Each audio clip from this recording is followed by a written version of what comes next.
សូមស្វាគមន៍មកកាន់ Channel Big Collection KA ជំរាបសួរបងប្អូនទាំងអស់គ្នាថ្ងៃនេះចំណែកយើងខ្ញុំមានឈុតកៅអៅគេមនុស្សប្រុសបង្ហាញលោកអ្នកឈុតកៅអៅនេះជាប្រភេទអាវដែលខ្លីខោជើងវែងអាវនេះមានហោប៉ៅនៅផ្នែកខាងមុខមួយចំហៀង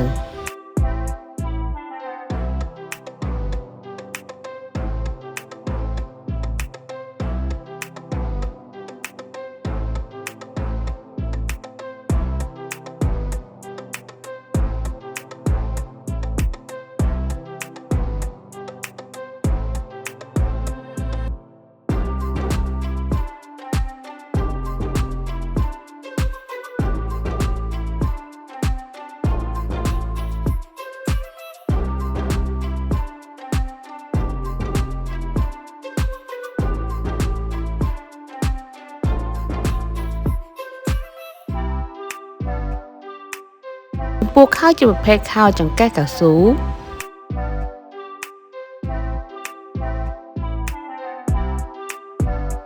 នៅផ្នែកចុងជើងក៏មានឡាយពណ៌លឿងផងដែរ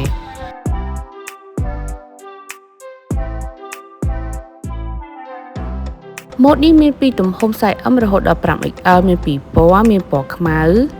និងពណ៌ខៀវសូមចុច Subscribe និងសញ្ញារូបកណ្ដឹងដើម្បីទទួលបានវីដេអូថ្មីៗពី Channel យើងខ្ញុំ